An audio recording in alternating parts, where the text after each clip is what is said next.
നമസ്കാരം. ഞാൻ അമ്പിളി. എൻ്റെ ചെറുപ്പകാലത്ത് സിനിമയിലൊക്കെ പ്രസവ സീൻ കാണുമ്പോഴേ ഞാൻ വളരെ പേടിച്ച് കണ്ണും ചെവിയൊക്കെ പൊത്തി കണ്ണടച്ചിരുന്ന കാലം ഞാൻ ഓർക്കുന്നുണ്ട്. അതെ, നിങ്ങൾ ഉദ്ദേശിച്ച കാര്യം തന്നെ. ഞാൻ ഉദ്ദേശിച്ചത് ദിയ കൃഷ്ണയുടെ പ്രസവത്തെക്കുറിച്ചാണ്. ഇന്നത്തെ കാലത്ത് പണ്ട് കുറച്ചു കാലം മുമ്പ് വരെ നമ്മൾ കേട്ടിരുന്നത് വിദേശ രാജ്യങ്ങളിലൊക്കെ പ്രസവ സമയത്ത് ഭർത്താവിനെ കൂടെ കയറ്റും ലേബർ റൂമിൽ നിന്നാണ്. അക്കാലത്ത് നിന്നും വളരെയധികം മുമ്പോട്ട് വന്നിരിക്കുന്ന നമ്മൾ പ്രസവം ലൈവായിട്ട് എടുക്കാനും വീട്ടുകാരെ മുഴുവൻ, അതായത് സ്വന്തക്കാരെ അച്ഛനെയും അമ്മയും സഹോദരങ്ങളെയും ഒക്കെ ലേബർ റൂമിൽ കയറ്റി അവരുടെ സ്ട്രെസ്സും ഡിപ്രഷനും ഒക്കെ കുറയ്ക്കാൻ അവരെ ഹെൽപ്പ് ചെയ്യാൻ വേണ്ടി നിർത്താനായിട്ട് ഇന്നത്തെ ഹോസ്പിറ്റലുകൾ തയ്യാറാകുന്നുവെങ്കിൽ അതൊരു വലിയ മാറ്റം തന്നെയാണെന്നാണ് എൻ്റെ അഭിപ്രായം. എന്നിരുന്നാലും ഇതിനകത്ത് എനിക്കൊരു നെഗറ്റീവ് പറയാനുള്ളത്, ഒരിക്കലും അത് അവരുടെ അങ്ങനെ ഒരു സാഹചര്യം കിട്ടിയത് തന്നെ അവരുടെ കയ്യിൽ പൈസ ഉള്ളത് കൊണ്ടും ആ ഹോസ്പിറ്റലിന് അതിനുള്ള സൗകര്യങ്ങൾ ഉള്ളത് കൊണ്ടും മാത്രമാണ്. എല്ലാ ഹോസ്പിറ്റലുകളിലും ഇതിനുള്ള സൗകര്യം ഉണ്ടായിരിക്കണം എന്നില്ല. അതുകൊണ്ട് തന്നെ എല്ലാവർക്കും ഇങ്ങനെ ഒരു സൗകര്യം കിട്ടുമെന്ന് ഞാൻ സ്വപ്നത്തിൽ പോലും വിചാരിക്കുന്നില്ല. ഇങ്ങനൊരു സംഭവം ദിയാകൃഷ്ണ ചെയ്തു എന്ന് പറഞ്ഞ് നാളെ നമ്മൾ സാധാരണക്കാർ ഒരു ഗവൺമെന്റ് ഹോസ്പിറ്റലിലോ അല്ലെങ്കിൽ ഇതുപോലെ സൗകര്യങ്ങളില്ലാത്ത ഒരു ഹോസ്പിറ്റലിൽ ചെന്ന് എൻ്റെ വീട്ടുകാരെ മുഴുവൻ, അല്ലെങ്കിൽ എൻ്റെ ഭർത്താവിനെയും അമ്മയും അച്ഛനെയും ഒക്കെ കൂടെ കയറ്റണം എന്നും പറഞ്ഞാൽ, അല്ലെങ്കിൽ സഹോദരങ്ങളെ കൂടെ കയറ്റണം എന്നും പറഞ്ഞാൽ അവർ സമ്മതിക്കുമെന്ന് എനിക്ക് തോന്നുന്നില്ല. ഇതൊരു തുടക്കമാണ്, സംഭവം ശരിയാണ്. പക്ഷേ അതൊക്കെ വളരെ റെയറായിട്ടും വളരെ സെലക്റ്റഡ് ആയിട്ടുമുള്ള ആൾക്കാർക്ക് മാത്രം കിട്ടുന്ന സൗകര്യമാണെന്ന് എനിക്ക് പറയാൻ സാധിക്കുകയുള്ളൂ. എല്ലാവർക്കും, സാധാരണക്കാരൊന്നും ഇത് കണ്ട് സ്വപ്നം കാണേണ്ട. അതിനുള്ള അവസരമൊന്നും എല്ലാവർക്കും ഒന്നും കിട്ടിയെന്ന് വരില്ല. പ്രത്യേകിച്ചും ഗവൺമെന്റ് ഹോസ്പിറ്റലിലൊന്നും ഇത്രയും സൗകര്യം എത്തിയിട്ടുണ്ടാവുമെങ്കിൽ തന്നെയും അവർ സമ്മതിക്കുമെന്നും തോന്നുന്നില്ല. മിക്ക ഡോക്ടർമാരും അത് സമ്മതിക്കുമെന്നും എനിക്ക് തോന്നുന്നില്ല. എന്നിരുന്നാലും ഇത് കാണുന്നവർ പല ആൾക്കാരാണ്.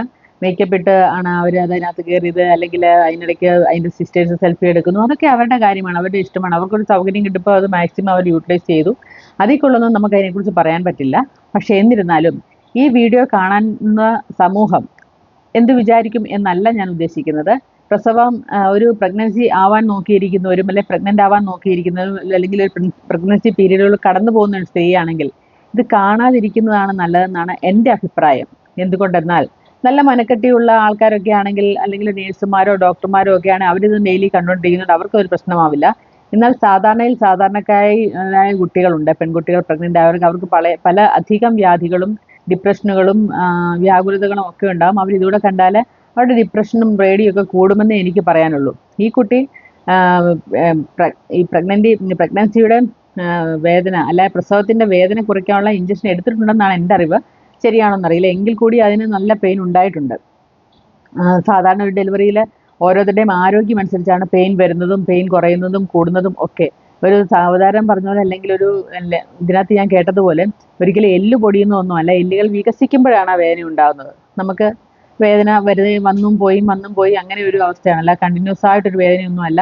നമുക്കിത് വികസിക്കുന്നതനുസരിച്ചും കുറയുന്നതനുസരിച്ചും വേദന വന്നും പോയിരിക്കും. അതൊക്കെ ഓരോരുത്തരുടെ ആരോഗ്യവും ഒക്കെ അനുസരിച്ചിരിക്കും. അപ്പോൾ എൻ്റെയൊക്കെ കാലത്ത് ഞാൻ നന്നായിട്ട് എക്സസൈസ് ചെയ്യുകയും, അല്ലെങ്കിൽ മരുന്ന് കഴിക്കുകയും, അല്ലെങ്കിൽ ഈ എണ്ണ തേച്ച് കുളിക്കുക, അങ്ങനെ ഒരുപാട് ഈ പ്രായമുള്ളവരൊക്കെ എന്തൊക്കെ പറഞ്ഞു തന്നാലും അതൊക്കെ ഞാൻ ചെയ്യുമായിരുന്നു. കാരണം എങ്ങനെയെങ്കിലും ഇതിൻ്റെ വേദന ഒന്ന് കുറയ്ക്കണമല്ലോ എന്ന് മാത്രമാണ് നമ്മുടെ ചിന്ത. അപ്പോൾ അവർ പറയുന്ന കാര്യങ്ങളെല്ലാം നമ്മൾ അപ്രതി അനുസരിക്കും. കാരണം അവർക്ക് എക്സ്പീരിയൻസ്ഡ് ആയിട്ടുള്ള ആൾക്കാരല്ലേ. നമ്മൾ ആദ്യമായിട്ട് പ്രസവിക്കാൻ പോകുമ്പോൾ നമുക്ക് അതിനെക്കുറിച്ച് ഒന്നും അറിയില്ല. അപ്പം നമുക്കറിയാത്തത് കൊണ്ട് തന്നെ നമ്മൾ അവർ പറഞ്ഞ കാര്യങ്ങൾ അനുസരിക്കുക എന്നുള്ളതേ ഉള്ളൂ. ഇപ്പോഴത്തെ കാലത്ത് അങ്ങനെയല്ല. ഡോക്ടർമാർ തന്നെ അവരെ പ്രിസ്ക്രൈബ് ചെയ്യും, നിങ്ങൾ അങ്ങനെ ചെയ്യണം ഇങ്ങനെ ചെയ്യണം എന്നൊക്കെ പറയുന്നതുകൊണ്ട് അവർക്ക് കുറച്ച്, എന്നാൽ കൂടെയും പെയിൻ ഓരോരുത്തരുടെയും ഡിപ്പെൻസ് ആണ്. ഓരോരുത്തരുടെയും ആരോഗ്യമൊക്കെ അനുസരിച്ചാണ് പെയിൻ വരുന്നതും പോകുന്നതുമൊക്കെ. ഇതൊക്കെ കണ്ട നിങ്ങൾ, ഇതൊക്കെ ചോദിക്കുന്ന എൻ്റെ സംശയം ഇതാണ്. ഇത്രയുമൊക്കെ കണ്ട നിങ്ങളിൽ ഒരാൾ, അനീഷ എന്ന് പറയുന്ന, അല്ലെ അനീഷയും ഭവിനും തമ്മിലുള്ള വിഷയം നിങ്ങൾ എല്ലാവരും അറിഞ്ഞിട്ടാവും. രണ്ട് കുട്ടികളെ 9 മാസം ചുമന്ന് പ്രസവിച്ച് അതിൻ്റെ സ്വന്തം വീട്ടിലെ ബെഡ്റൂമിൽ പ്രസവിച്ചു എന്ന് പറയുന്നത് നിങ്ങൾക്ക് എങ്ങനെ വിശ്വസിക്കാൻ പറ്റും?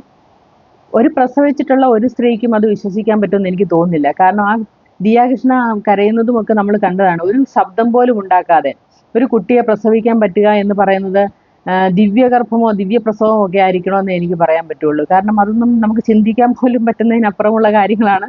സത്യത്തിൽ അതൊരു തമാശ ആയിട്ട് തന്നെയാണ് എനിക്ക് തോന്നുന്നത്. വീട്ടിൽ സ്വന്തം അമ്മ 2 മക്കളെ പ്രസവിച്ച സ്വന്തം അമ്മയ്ക്ക് മനസ്സിലായില്ലേ ആ കുട്ടി പ്രഗ്നന്റ് ആണെന്ന്? അല്ലെങ്കിൽ കൂടി ജോലി ചെയ്യുന്നവർക്ക് ഈ കുട്ടിയുടെ വയറ് കണ്ടിട്ട് മനസ്സിലായില്ലേ? അത്രയ്ക്ക് ചെറിയ വയറായിരുന്നോ ആ കുട്ടിക്ക് എന്നൊക്കെയാണ് ഞാൻ ചിന്തിക്കുന്നത്. എൻ്റെ ചിന്തകൾ ആ കുട്ടിയിലേക്കാണ് ശരിക്കും പറഞ്ഞാൽ നീളുന്നത്. എൻ്റെ വ്യാകുലത എന്താണെന്ന് വെച്ചാൽ, ഇപ്പോഴത്തെ ഈ 2 പ്രസവങ്ങളും കണ്ട ഇനി വരാൻ പോകുന്ന തലമുറ ദിയാകൃഷ്ണയുടെ പാത സ്വീകരിക്കുമോ അനീഷയുടെ പാത സ്വീകരിക്കുമോ?